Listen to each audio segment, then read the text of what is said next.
the Supreme Court heard a case concerning the future of trans athletes in America. Why is the government wanting to check children's genitals before they play soccer? It's just government overreach. How many 16-year-old girls need to see penises in locker rooms? How many women need to lose gold medals for Jack to understand that this is a big issue? The right wing is obsessed with young girls. It sounds like you're making a really compelling case for Pam Bondi to stop blocking the release of the Epstein files. What is sex, Jack? Can you give us an answer to the question, what is a woman? Just a ridiculous question. We're going to talk about the tragic shooting of Renee Good in Minnesota. What is more tragic is the fact that you have leftists and the liberal media lying and gaslighting to the American people about what happened here. The officer had his phone out, so clearly when I'm in a scary situation, I like to record like a Karen. She was being an agent of chaos. What she did led to her own death. I think that is hyperbolic and inflammatory rhetoric. Would you agree that nobody should attempt to interfere with ICE operations? No. The entire international economy is at stake. What could go wrong?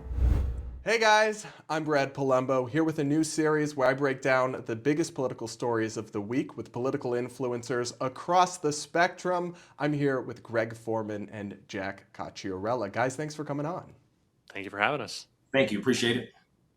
Of course. Well, up first, we're going to talk about the Supreme Court because it is common sense on trial. This week, the Supreme Court heard a case concerning the future of trans athletes in America, particularly transgender girls and women, who are, of course, born biologically male. Various red states have passed laws restricting their ability to play in women's and girls' sports, and these laws have been challenged by the likes of the ACLU and Lambda Legal, arguing that they constitute unconstitutional and unlawful discrimination.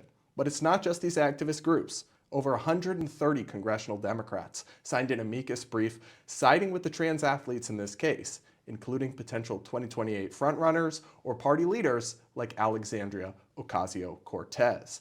Now, of course, the logic of these activists and of this side could effectively erase the female sports category as a distinct biological category, and with a conservative Supreme Court majority, they're probably not going to win this case. But it does serve as a bellwether for what the Democratic Party is standing behind. And it also puts them on the opposite side of some of their own voters. A 2025 New York Times poll found that nearly 7 in 10 Democratic-leaning voters oppose biologically male-born athletes competing in women and girls sports. That's a level of bipartisan consensus you don't see very often. So are Democratic officials on the wrong side of history on this question, and are they going to lose at the Supreme Court? Jack, tell me why I'm wrong to think Democrats are coming down on the wrong side of this question. Well, because I don't really think Democrats are coming down on it necessarily. You saw the Trump campaign in 2024, and you can say maybe this was a successful message for them or not. I think maybe some of the other topics they were discussing were a little bit more relevant, but spent $37 million talking about transgender athletes. I don't think Kamala Harris spent even a dime in her campaign messaging that this was going to be the central civil rights issue that she cared about the most. But I just think that the rights obsession is what is driving this conversation rather than anything that the left is upholding. Sure, Democrats who feel principled about this issue want to stand in their principles, and I think for any political miscalculation you could say that is, which I don't believe so. What might be worse is having previously stated that you believe that trans athletes should just be able to play sports as all young people growing up who like to spend time with their friends want to. But what would be much worse for the Democratic Party, in my opinion, as it is still viewed in this moment, fighting back against Trump as a little weak and feckless, would be to retreat from a position you previously held. So are Democrats standing too much in this issue? No, they're responding to a Republican obsession. I think that's how it should be framed. And if it is, I think it's going to be a lot less politically toxic than many pundits would make it out to be. So you don't think it's a problem that, for example, you have the head of the Democratic Women's Caucus in Congress signing this amicus brief saying that people who are born biologically male should be able to compete in women's sports. Because what I hear from a lot of people is that it's true this doesn't affect a lot of people. There are not a lot of transgender athletes. When Democrats say that, they're correct, but it's a sanity test, Jack, and it's one that a lot of people perceive Democrats to be failing. It's just basic common sense in biology that they're openly defying.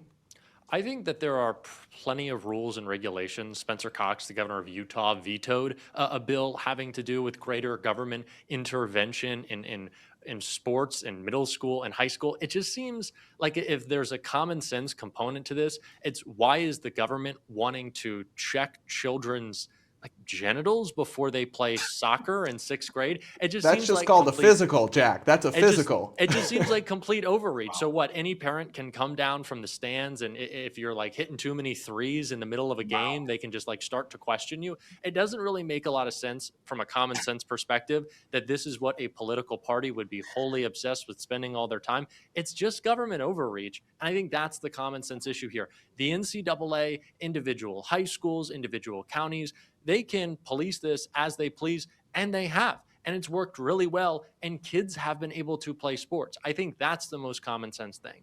Do you want young kids to be able to hang out with their friends or not? I want to bring in Greg here. Tell us your take on this. Yeah, so I love when progressives make these fake libertarian arguments as if they actually believe in small government. They don't.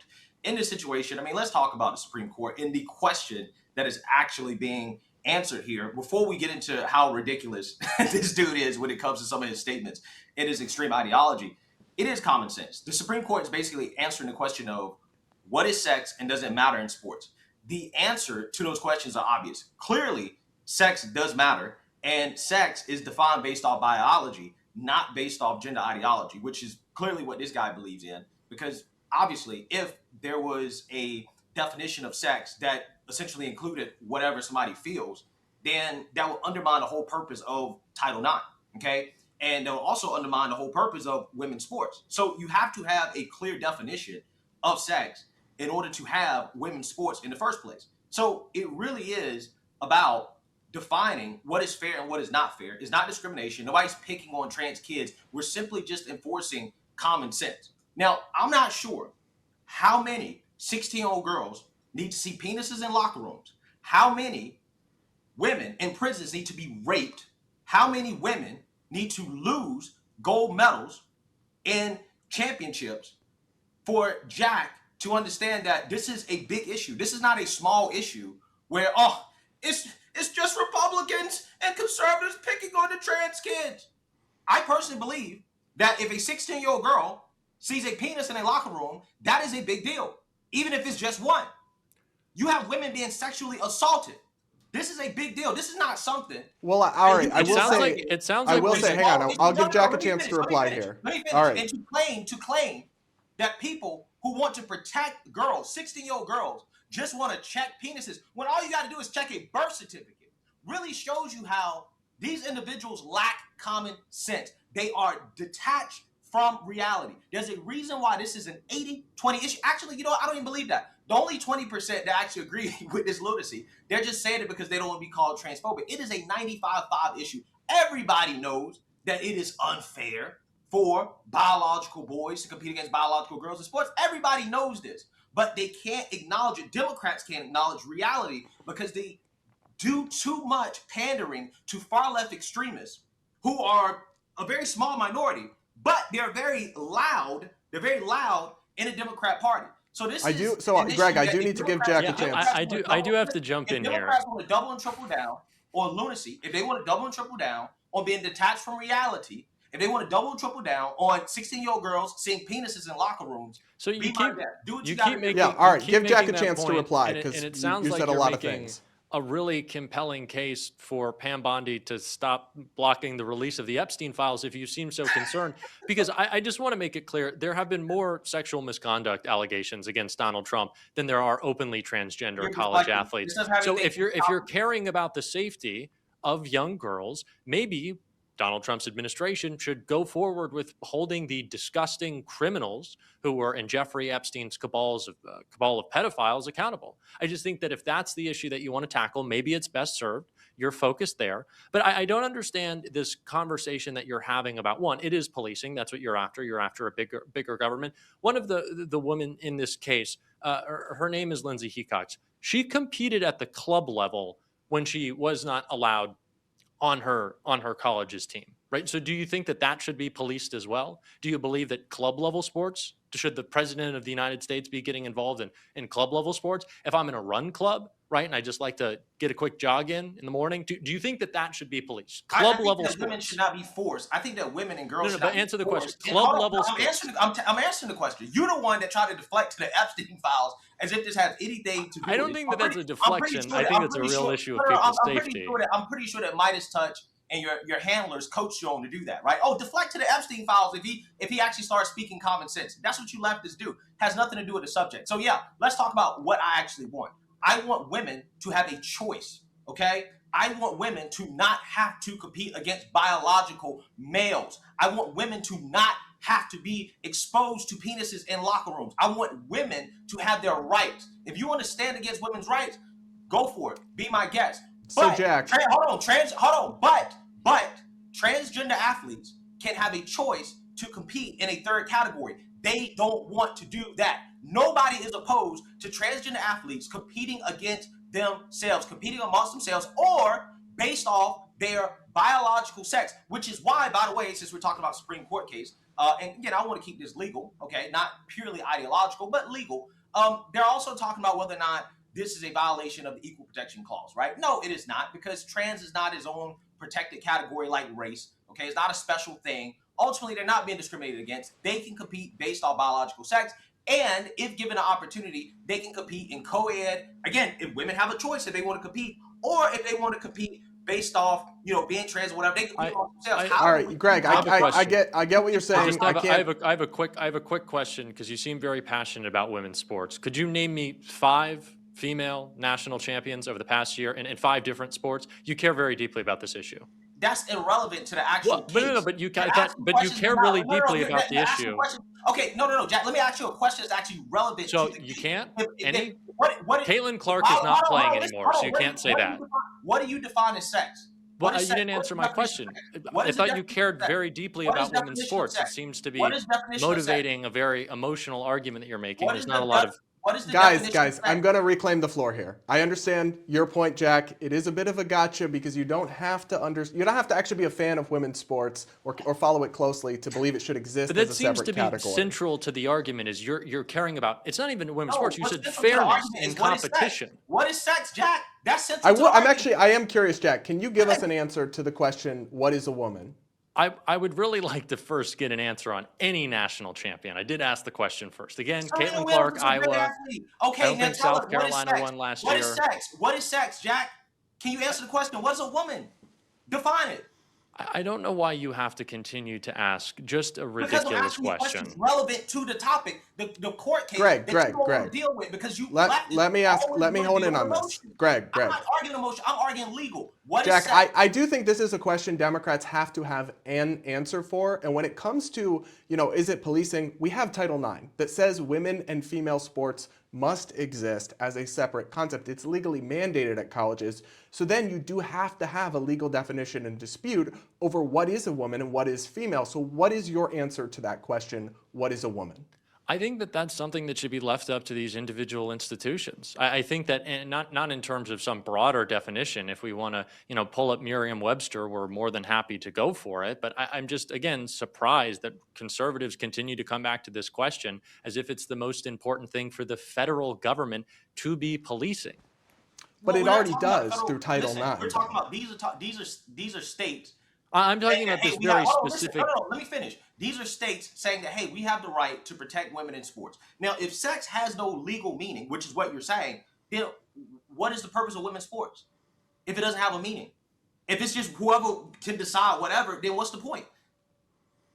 I think that ultimately the way that this conversation began, and I know we've strayed from it a little bit, and I still haven't gotten my answer. I'd love to know those No, five we haven't. champions We're that you're talking so. about the actual case. You're Let me trying to finish. stray away from it with Let Epstein, let Powell, Jack the respond, Greg. allegations. Let him The respond. I'm trying to question, get an answer to what is sex. And if it has no meaning to the you, then question what was is the point one of women's sports? about the Tell us. political implications for this issue.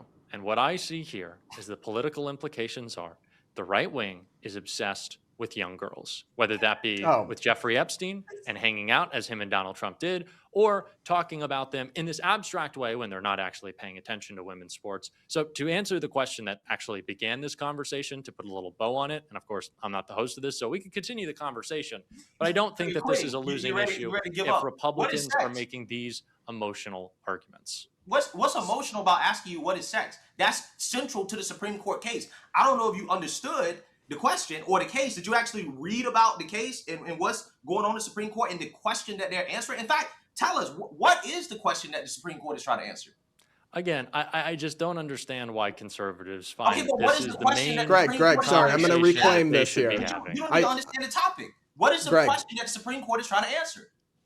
Greg, I'm going to reclaim the floor here, and I do just want to give you a final opportunity to answer this question because Democrats and progressives claim, and I support, at least the general thrust of this, to be feminists, to be standing up for women's rights and want to protect women from discrimination. So at that point, you do need a functionable legal definition of women and female because we have Title IX. So we want to talk about policing. We have to have policies, some that establish some definition of this. Do you want to answer the question, what is a woman, Jack? I think that question is supposed to be used to deflect from an actual conversation. I think answering it gives credibility to a conversation that does not deserve it. That's what the A Supreme Court is talking conversation about. that is about exclusion rather than inclusion, a conversation about political culture wars rather than keeping people safe or keeping sports alive or giving young people the opportunities to engage and play with their friends. I just But think this is that about fairness in fundamentally sport. that question's a Well, distraction. so This is it about is, fairness in sport. Greg, I've got it. But Yeah. it is a question that's before the Supreme Court, right? They have to decide what sex protections entail as it pertains to women and girls sports. So you don't want to answer it, you don't have to. That's up to you. But guys, thank you for taking on that topic. I know it is a fraught one, but hopefully we'll have some resolution on it after this Supreme Court case. We are going to continue to dive into very, calm and relaxed topics that don't get anybody worked up at all. And we're going to talk about the tragic shooting of Renee Good in Minnesota. Of course, people have probably heard about this story by now, but it's been days since this shooting, which is tearing America apart after an ICE officer killed a woman named Renee Good after a confrontation that went awry. Now, it seems to me that people on this debate have seized upon pretty grainy footage from a couple different camera angles that each tell a different story, and they've jumped to these sweeping conclusions about what absolutely did or didn't happen. I'm still of the belief that we need a thorough, objective investigation and that we don't have the full facts here. But I do think we know enough to say that major mistakes were made around, and there's mistakes made on all sides of this interaction. So Renee's death is a tragedy, and I think she should still be alive today. I don't have any time for the people who are glibly making fun of her death or downplaying her human life that has value like anyone else. But she also did make the extremely unwise choice to antagonize federal ICE officers and put herself in a dangerous situation. She then refused or did not follow orders from ICE officers to get out of her vehicle, to stop her vehicle, and ultimately decided to accelerate her vehicle while officers were in the vicinity, a choice that resulted in her death. But as for the ICE officer who ultimately did fire those shots and took her life, I don't think he is a hero or made no mistakes, as many conservatives are suggesting. He may have violated DHS policy by positioning himself in front of her vehicle, and then whether he ultimately committed these shots in self-defense will come down to it may come down to a jury and their decision as to whether his fear for his life was reasonable. But the fact that his shots ultimately went through the side window, several of his shots, rather than her front windshield window, makes the self-defense argument hard for me to fully believe. Now, I also think we need to ask questions about the fact that he approached the vehicle while filming on his iPhone and the tactics and approach that ICE is taking towards public confrontations more broadly. All I can say for certain at this point is that this is a devastating loss, and I think we all need to find a way to take the temperature down to avoid more heartbreaking confrontations. But Greg, I know that you're somebody who thinks this is likely a legally justified shooting. Tell us about your perspective on this, and then I'll come to you, Jack. Yeah, so I just want the guests to understand, Jack to understand that we're having a legal conversation here before I get into it. Just legal, right? Legal argument here. Are you a lawyer?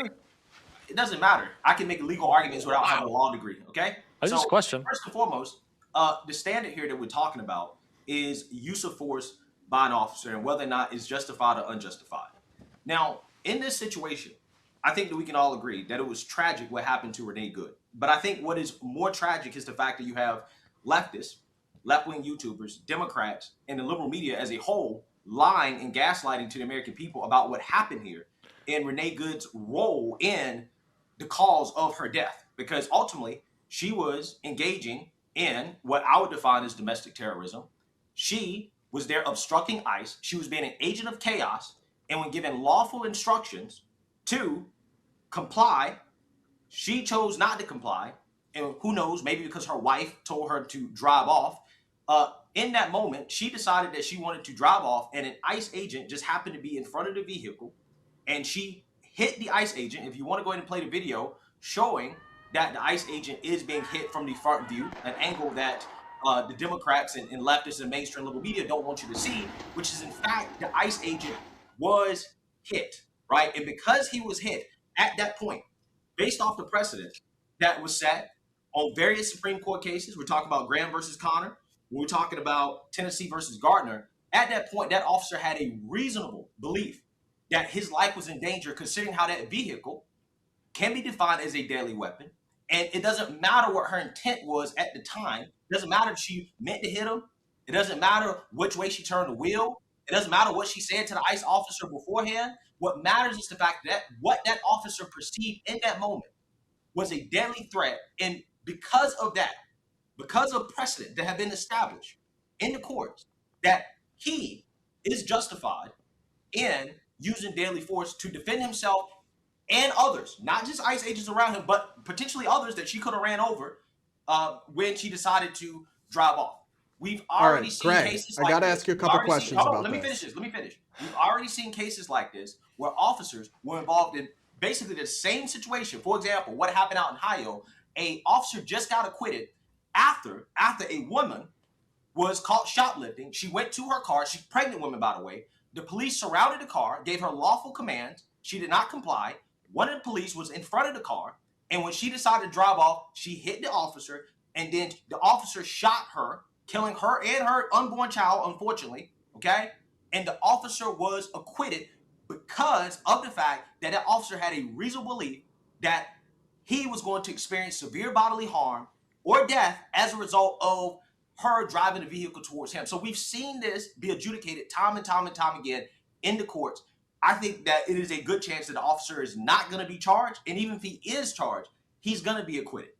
Jack, I will come to you in a second. I have to ask you a couple follow-up questions. First, Greg, can you give me in one or two sentences a definition of domestic terrorism that could possibly apply to Renee Good? Because fleeing from the police or even obstructing justice is not domestic terrorism. When you're stopping federal law enforcement from doing That's their not job, domestic which is to terrorism. deport illegal immigrants, when you are obstructing, this is not Obstruction is not domestic terrorism. Those are different crimes. Okay, fine. We can have different definitions of domestic terrorism. Well, it's a big accusation to throw at someone. Because you said this was a legal argument.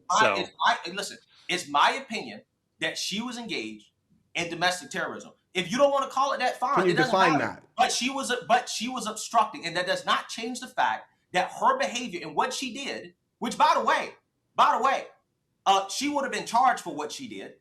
Okay, had she lived. Has she not been What killed? What she did led to her own death. And as long as leftists continue to excuse this type of reckless behavior, you're going to have people who are going to experience the consequences of the reckless behavior. Because so I asked you for a definition of domestic terrorism. Adult responsibilities with childlike accountability, and you cannot have that in this country. So you said that she is. You said that you think she is a domestic terrorist for what she did with ICE. I asked you for a definition of domestic terrorism that would apply to what she did, because a traditional definition would be acts of mass violence targeted towards civilians to send a political message. I don't think anyone can argue that that's what Renee Good did.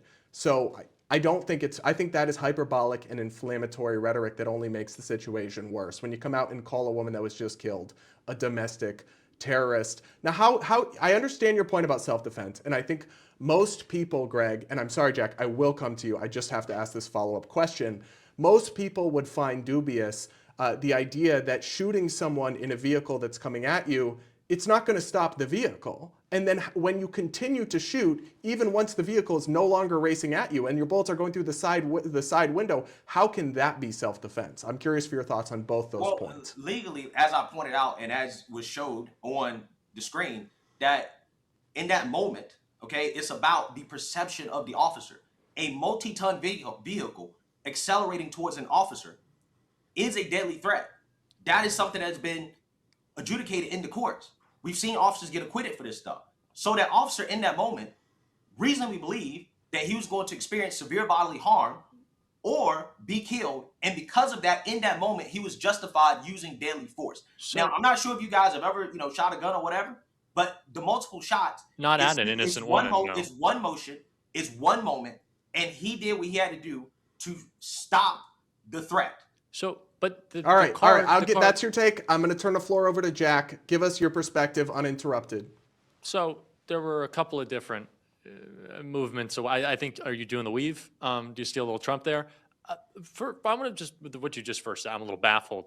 He didn't stop the car. The car actually accelerated because he murdered the woman in cold blood. So anything creating a greater threat, when you shoot someone multiple times in the face and their body goes limp because you stole their life, they don't often take their hands off of the wheel and put the emergency brake on. You also said that this officer had no other belief in the world. They couldn't have been led to believe anything else but that they were in the path of a mad person who was dead set intent on harming them.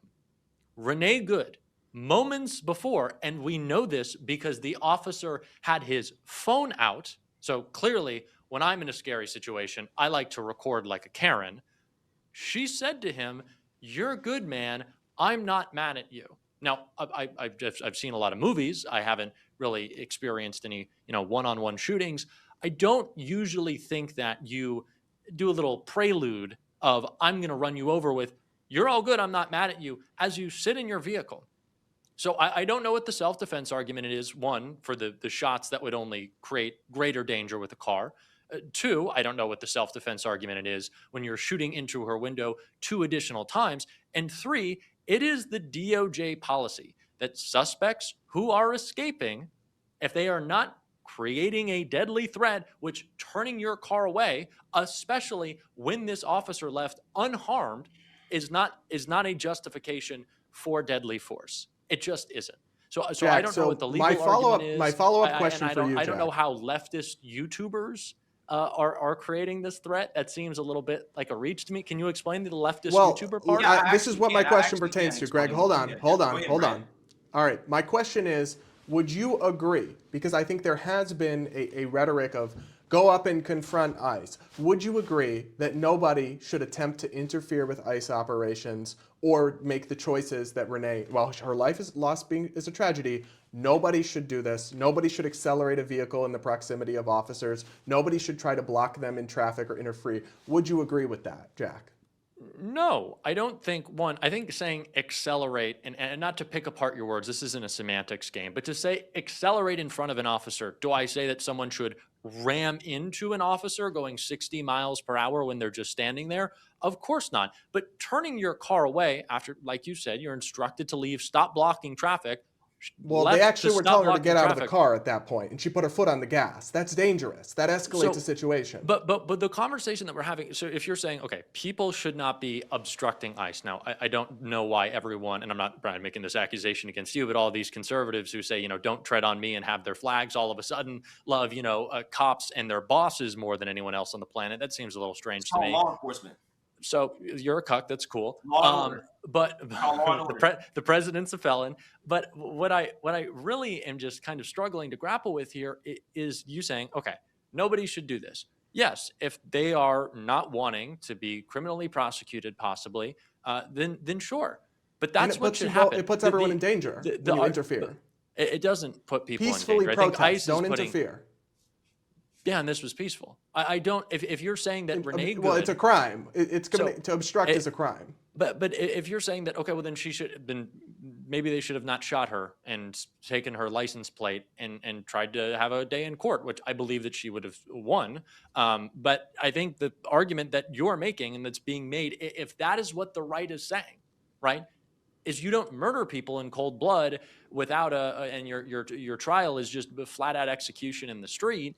There's no reason for you to murder someone if you're saying they shouldn't obstruct. If you're saying don't obstruct or you'll be arrested, then that's an admission that you should arrest people rather than killing them. Was the officer struck? Does he have any injuries? Was Did he the walk officer- away? No, that's not the question. Was he struck by the vehicle? Yes or no? He fell over. Was he wasn't. struck? Yes or no? He No, wasn't. he was struck. But was he Greg, was Greg, struck- I actually- struck so I by wanna be struck clear. with life or death, though? Let me finish. So he was struck, right? I'm not sure we know that conclusively. I'm not sure we know that conclusively. There's multiple camera angles that show different footage. And the camera angle that was showed on this channel shows that he was struck. Extremely blurry. Okay, but it doesn't. But what I'm trying to tell you that regardless, he was struck. That's a powerful leg to be hit by a, what did you say, 19-ton vehicle and come out unscathed? The ICE agent was struck. And even if he was not struck, at least directly, I think that's the argument that you guys are trying to make there. Well, he was grazed a little bit. It doesn't matter from a legal perspective. The legal standard is the perception of the officer. Did he have a reason to believe? No. Did he have a reasonable belief that car, a multi-ton vehicle, coming towards him was a deadly? Do you believe that a multi-ton vehicle is a deadly weapon, potential deadly weapon? You're saying two different No, things. I'm not. Do you believe that a multi-ton vehicle is a deadly weapon? There's been a lot of yelling. Maybe you. Greg, give him a chance. Give him a chance to answer. answer. Greg, there's been a lot of yelling, and I think you've said two very different things. I think you have said the officer's perception, which is different from what is legally substantial. What is the truth of the matter? The standard is based off Connor and Graham and Connor. Do you understand that? Do you understand that case? Greg, give him a chance to answer. Give him a chance to answer, Greg. Still hasn't finished speaking. If the officer is able to move out of the path of the vehicle, then there is no need for deadly force. He was able. Is the officer still here today? That's just not true. That I just showed you a case in Ohio, Jack, where the officer. No. The officer. But listen, the officer is still here. He was charged and he was acquitted. Why was he acquitted, Jack? Why was he acquitted? If what you say is true, was Jonathan Ross able to move out of the way? What? Was he able to move out of the way? Yes, he was able to move out of the way. He shot her. Thank you. Then you agree. But how did shooting her help him evade the vehicle, Greg? How did shooting her help him evade the vehicle? Him back? Was he shooting a cartoon bazooka? Is this an episode of Tom and Jerry? No, listen. What you're arguing has I've been listening. You're just yelling a lot. What you're arguing has absolutely nothing to do with a legal standard. I'm trying to argue legal standards. The legal standard, according to Graham versus Connor, is that the perception of a reasonable officer on the scene rather than 20/20 vision or hindsight. That is how use of force must be judged. Furthermore, when you talk about Tennessee versus Gardner, quote, a significant threat of death or serious physical injury to the officers or other, that is when deadly force is justified if the suspect, again, poses a significant threat of death or serious physical injury. We're talking about Supreme Court cases that have decided this. I gave you guys a case that was almost identical, and you continue to run around it and not address the fact that that officer was acquitted, even though it was basically the same situation. An officer, it is about his perception. A multi-ton vehicle is a deadly weapon. Do you agree with that, yes or no? What you are saying, yes, it is absolutely a deadly weapon. A vehicle is a deadly weapon. Well, but I'm going to take control here, and I'm going to ask you a question, Greg, which is that what you're saying is true. It is about the officer, whether they have a reasonable perception that they're in imminent danger. But that also has to be true for each instance of the usage of lethal force. And so I might be able to be convinced by you for the first shot, when the vehicle is coming at him and the shot goes through the windshield. But once he is to the side of the vehicle and it is going by him and he is shooting through the side window, how is it reasonable to still think you're in imminent danger, Because it's Greg? the same motion and it's a split second. It's a split second. You're doing exactly what the court is saying don't do. You cannot use 2020 hindsight and slow motion it and say, oh, he should have did this, he should have said that. That's what the court says you Which should use not of lethal do. force has to be Was she reasonable. driving like a I'm answering the question. Let me Bugatti? finish. How Let me fast finish. did her Let me finish. minivan Let Greg get answer away? quickly. I'm Jackie, answering I will the come back to question. you. I'm Let answering the Greg question. answer. I'm answering the question. He could have did a double tap with his pistol, okay? It's something where those shots could have been accidental, but it doesn't matter in the grand scheme of what the court precedent has established when it comes to use of force. I've already named Supreme Court cases. I've already given you guys a standard. I've given you examples. I've shown you how officers have been acquitted.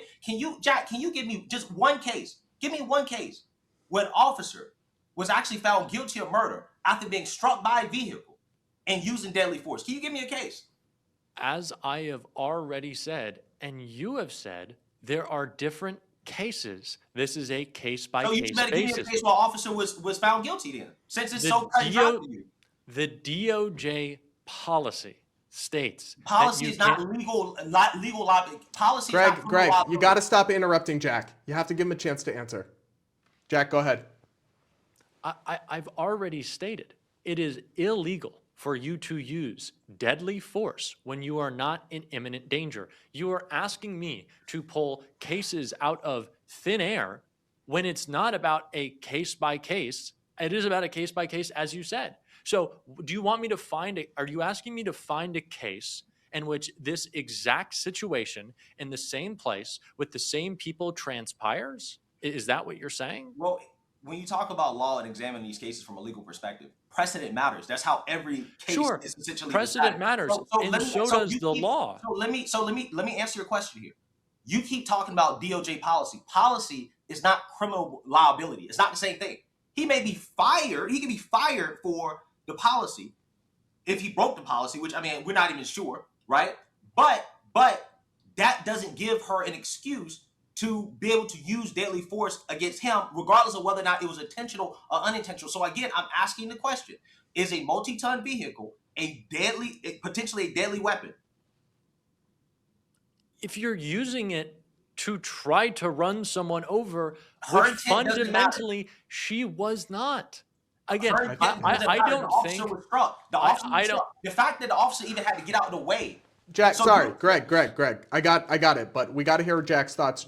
Do you understand, Jack, why an officer who's standing in front of a vehicle, whether he should have been or not, and then that person presses the gas pedal, even close to them, why, no matter how their wheels are turned, I don't believe she was trying to run the officer over. I understand. I don't think she was a homicidal maniac. But do you understand why an officer might feel in danger in that situation, Jack? I could understand if moments before she had not been saying, "You're all good." And then it was escalated on the part of the officer who started to take his phone out to record. So now he is no longer engaging in just his normal. I don't think ICE actually fulfills their duties, and they're certainly not law enforcement or community safety in any way. But he is now escalating the situation. Because if you're saying she's escalating the situation by simply existing there, why is a supposed officer of the law taking his phone out to harass this woman? Right? He wasn't trying to document whether or not she was going to hit him. She had made it clear that she was sitting in traffic. I don't think that that's domestic terrorism. I don't think that that's an active threat. And I think telling someone, "I'm not mad at you," it's fine. Holding your hand out like this and then proceeding to try to get away as an officer escalates. One, as you already said, the first shot, I don't think is debatable. It's not going to keep you out of harm's way. But the second two are completely inexcusable. And I just don't think that you can make the case that a man who came out unscathed, so much so that he had time to call her a bitch after he killed her, was in any imminent threat, was in any imminent danger, was having his life put on the line. He fell down out of the way as she turned her car, and then he called her a bitch. Do you Greg, think can that you acknowledge person that was in the harm's way? officer, Greg, can you acknowledge that the officer approaching the car, filming on an iPhone, and yes, calling her an effing bitch afterwards are both serious red flags?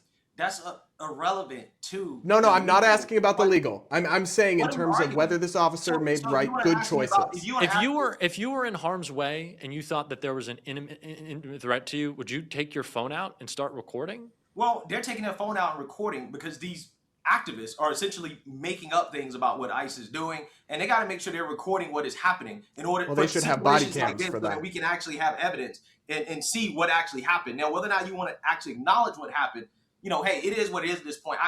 That last topic we just talked about really shows you that if they can't even give you a straight definition on biological sex, they can't even tell you what a woman is. How can you trust them on any topic, especially a topic like this? Well, let's not relitigate that, and instead, we're gonna move. We're gonna move along. We're gonna move along. I understand your perspective, your points, both of you. I appreciate it. One final topic we do need to address: is this a political persecution of Federal Reserve Chair Jerome Powell, or is it just long overdue accountability for the deep state? That's what Americans are wondering after the Trump administration is reportedly going after Fed Chair Jerome Powell in connection to a potential criminal prosecution related to alleged lies to Congress in testimony in 2025 that he is accused of making about the Federal Reserve building renovations. Now, he put out a video statement that is truly remarkable in terms of its directness and force that he came out to deny these accusations, and he is accusing President Trump of targeting him in a political persecution, saying that it's not really about the renovations or about whether he was forthcoming to Congress, it's about interest rates. President Trump wants Jay Powell to cut interest rates to juice the economy in the short term, but the Federal Reserve has decided to go a little slower than President Trump wants because they are concerned about the threat of inflation.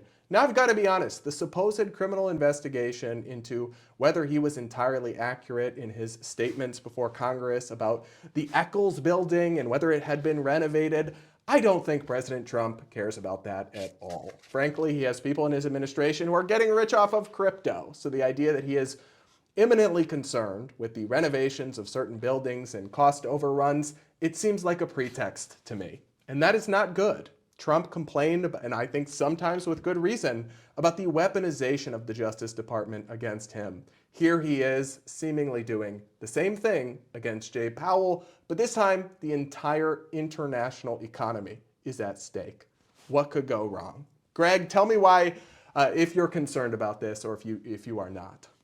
No, I'm not very concerned about this, to be honest with you. And the reason why is because it's just an investigation, right? Democrats spent the last 4 years telling us that nobody's above the law, and as soon as a Democrat or somebody that they don't want to face investigation, faces investigation or faces some type of accountability, they're boohoo whining and crying about it. Now, again, this is based off Anna Paulina Luna giving a referral saying, hey, Jerome Powell lied to Congress about the upgrades that are being made to the Federal Reserve building.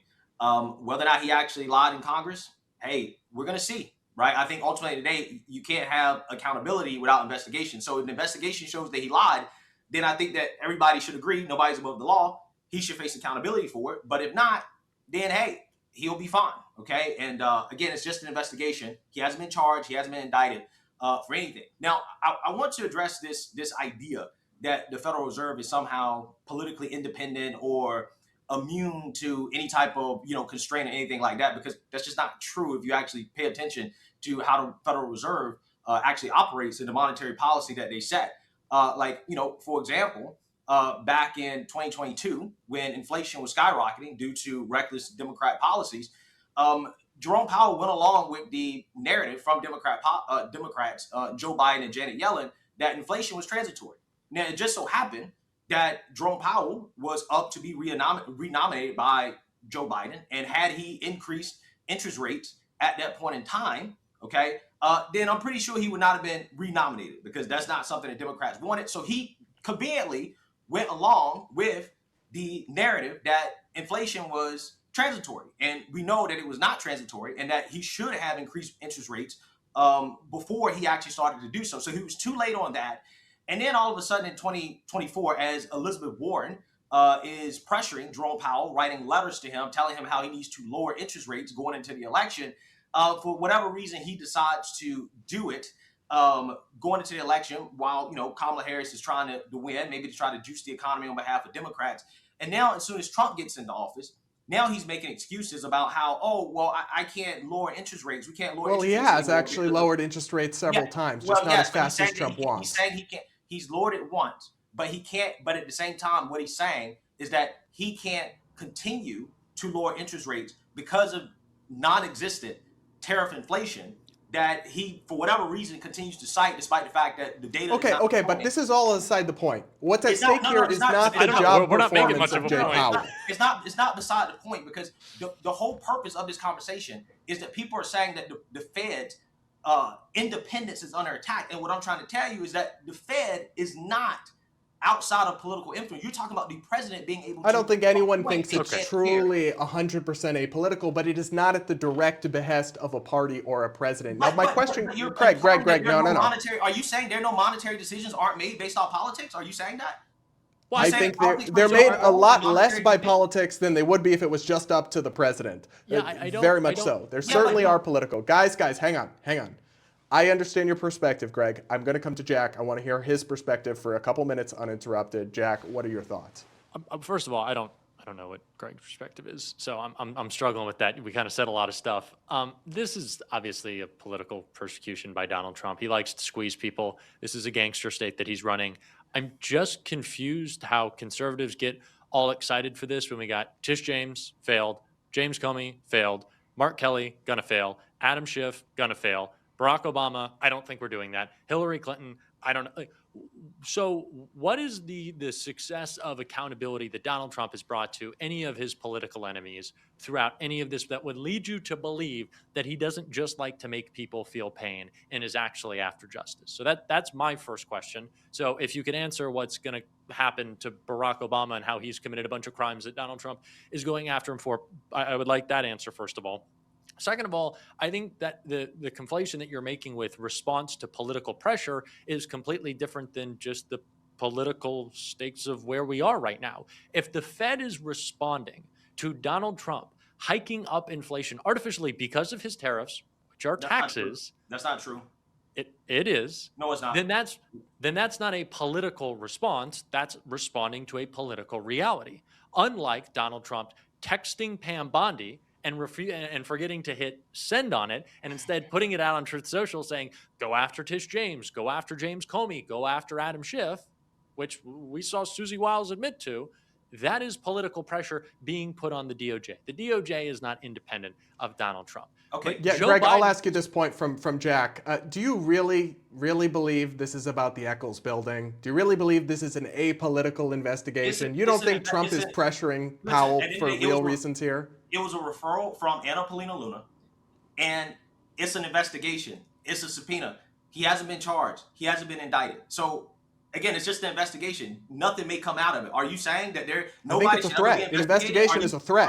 Are you saying that nobody should ever be investigated? How can you have accountability if there's never been an investigation? I think you need to have a real cause for investigating someone, and they don't. But They don't have any proof of willful deceit. How do you know whether or not there's a real cause? Do you know what Anna Paulina Because I read Anna Paulina's criminal referral this morning, and there's nothing what did she to say? it. What did she say?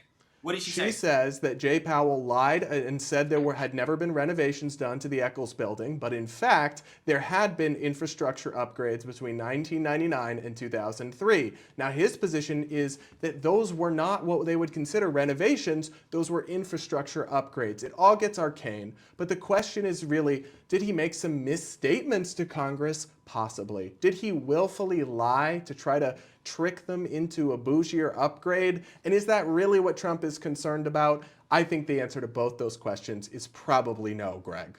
Well, you're asking me to read minds first and foremost. Anna Paulina Luna said that Powell claimed under oath, quote, there's no VIP dining room, there's no new marble, there's no special elevators, there's no water features, there's no roof terrace gardens. However, Anna Paulina Luna is saying that based off the Fed's own planning, that there is in fact a VIP dining room, a premium marble finishes, modernized elevators, water features, roof terrace gardens. So we're talking about hundreds of I don't think there millions of actually dollars. is a garden. I think those were plans that did exist that Powell wasn't aware of, or maybe he wasn't aware of. But you have no proof he knowingly lied. That's the point of investigation, right? The point of investigation is to figure out what is the truth and what's not. If nothing comes up of it, fine. If something comes up, But that at is the end, more hey, true what is the for problem? an apolitical, independent investigation, not one that is clearly being directed Well, by you don't Trump. know that. You don't know But that. I know This that Trump because actually, he. so one nobody sec. should ever Trump be investigated. actually has Brad. stated Since I'm debating that Yes. two he people here, wants. since I'm debating two people here, Brad, should You're anybody, debating the truth, and you're losing. should anybody be investigated at all by the Trump administration? Is it all just going to be political, or are you just saying this because it's the Fed chair When and he's it's supposed to be political, it's independent? political. How Let do me you answer know? Give me this. some Let me evidence. answer this. Give me some Greg, evidence it's my political. answer is that people should be the Department of Justice should function in a nonpartisan manner and investigate when there is proper pretext. Trump is literally writing public messages to Attorney General Pam Bondi telling her to go after. That's not an independent DOJ. I'm sorry. Not Okay. sorry. Okay, did Trump tell them to investigate Jerome Powell over this? Yes, When he he did did in multiple When? speeches. He On- repeatedly on threatened to January prosecute 5th, him he and did. sue him. He said his incompetence, they should prosecute him for it. On No, he did January not. 5th, No, he did not. No, he did I not watched say the clip that. of that this morning, actually, Greg. He did. No, he did not. he No, he did not. Listen.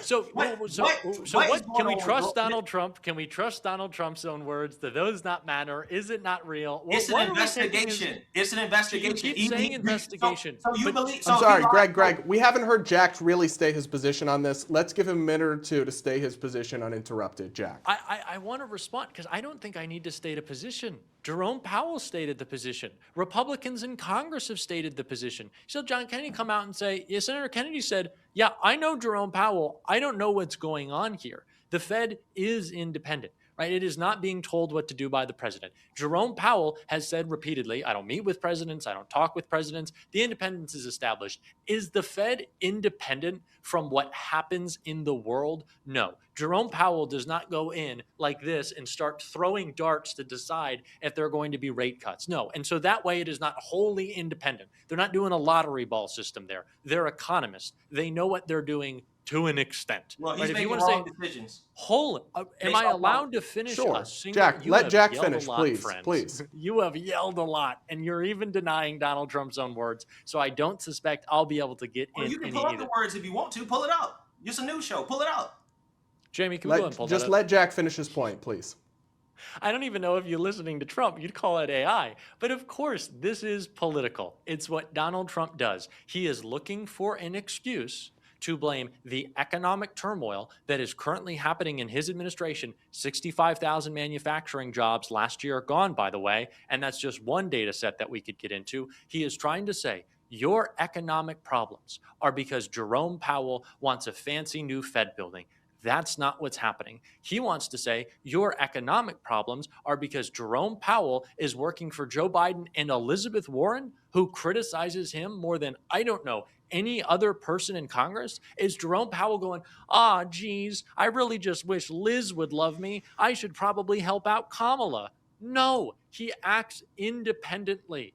And Donald Trump is a completely involved in every aspect of his administration that should be independent. The DOJ doesn't exist anymore. So the Jack, my idea that question this to isn't you- political is crazy to me. My follow-up question to you, though, is that do you acknowledge that Democrats are now very concerned about lawfare and the politicization of the Justice Department? And I actually think Trump is doing it much more blatantly and openly than they did, but they cheerleaded when, for example, Alvin Bragg put up a brazenly partisan and, in my view, totally illegitimate case. But I mean, they were like, yes, I'm campaigning, I'm going to prosecute Trump.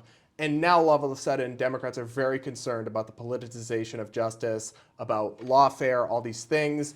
Did they not open this Pandora's box after Trump left office the first time? So what happened in that case, though? What was the conclusion? He was convicted of these spurious charges. So I heard from our good friend on this show a couple of minutes ago. You said something about law and what? Because you've interrupted a lot. Can you finish it? Was law and what that you were cheering for? Law and order, which is what you don't believe in. So when someone is convicted of a crime, right, jury of their peers, we're still doing America for now, you would call that what? A Manhattan jury Does convicting Jerome Trump. Powell not get the opportunity? So can't answer the question. Jerome Powell hasn't been charged with a crime. Jerome Powell didn't commit a crime. Do they not get the ability? So I would to say have their there is cases a adjudicated in significant court? difference between cheering on and, again, throwing a parade for accountability, but it is his job. I would say cheering on a conviction is a little bit So different. what's wrong with investigating Jerome Powell then? If the courts are going to work There's it no out, if the system pretext works, what's for wrong the with it? investigation. What's wrong with it? But Jack, there was my no question's- real pretext. That was a bookkeeping offense stretched past Exactly. the statute of Well, limitations, the where they were stretch past the upset that statute of limitations was because of COVID. Let's make that clear. It was actually COVID-era law that Donald Trump signed, right? That we would stretch the statute of limitations. So let's be clear there. It wasn't something artificially done by Alvin Bragg, right? The So- statute of limitations. There was a pandemic. I think we partisan can acknowledge prosecution. that. Sure. A partisan, but where did it end? Is the difference? He He can't was on convicted by a jury, but it may have been overturned But if he again- hadn't been elected So did president. Letitia James. But so what happened with Letitia James? What happened with can't Hillary? bail her It fell Trump. apart. No. But what happened with Barack Obama? What happened Well, with that's Hillary nothing. Clinton? What's gonna happen with Mark Kelly? So Democrats shouldn't be held accountable. They shouldn't be But- investigated. They should not have nothing should be So, ever so be done what, against what I'm Democrats. saying, They're that's angels. They different, never what, commit any what I'm crime. saying that's different from you, is that you believe accountability is an investigation that takes time and resources away from our government and inflicts political That was pain done with on Donald Trump. Trump. That was- Let that me was done with finish. Trump. Let me That's what done with finish. Trump. Friend, you say that it should be investigations where we view accountability as someone being convicted by a jury of their peers. Say Manhattan all you want. That's okay. But we do still uphold the court decisions and the convictions made in Manhattan. So we why do are as you a not country. okay? So Why I are you don't not think that we okay with should. Jerome Powell being investigated? Do you Because there believe in is accountability or not? There again. I already said it. You think accountability. Okay, is but a- can you answer the question? Why do you keep dodging questions? Just answer the question. Do you believe that he should be investigated? Do you think that it's out of Investigated, bounds there to investigate is somebody no for potentially lying to Congress? pretext If the for the system works, investigation. if the system works, and Republicans in Congress have said it doesn't there matter is- what Republicans said. I'm asking you what you think. Of course, this is a politically motivated No, I'm investigation. asking you. that Do you will- think that he's above being investigated? I've said he it should in not be allowed to be 15 different investigated. I think, Greg, I'm going to take the floor here because I think it's clear. He doesn't think anybody's above investigation, but he Yes, he thinks does. this investigation isn't justified. And So you why- disagree, but how do you and know that is that? okay. How do you know Greg, that? Greg, The Greg. investigation. How do you know that? How? Because we have access to the same information about this that Anna Paulina Luna That's the does. whole point of investigation, Brad. The whole point of investigation is to figure out whether or not it is justified to move forward. There's nothing But that's wrong why with it that. should be done in a You know what- you know how nonpartisan, this sounds? apolitical This manner, sound- and it's this not sound- being done. This sounds But as guys, if there are certain people like the Fed Ah, Chair, it's a who little- you guys believe is above little shrill. accountability, that they Yeesh. should it's not that he's so Greg. It's not Are that we he's going to do a above production accountability. check It's after that this? these A little loud. Ooh, haven't made a lot Greg, of points. Greg, though. guys, I got to retake the floor here. Greg, it's Is not that that the he is car above alarms accountability. downstairs going off? Greg, wait. It is that come on. It's not that he's above accountability. It's that the stakes of a criminal investigation of the chair of the Federal Reserve are so incredibly high. The potential for the appearance of political persecution or factors at play is so high that it should only be done for a iron solid case with clear pretext and evidence, totally apolitical. And frankly, I don't think that's what's happening here, but you're allowed to, and that's fine. That's the point of this series, is to hash out our disagreements and debates, even if it gets fiery, because frankly, America needs to figure out what is really going on. And you guys are both important voices in the conversation. Thank you both so much for joining me today.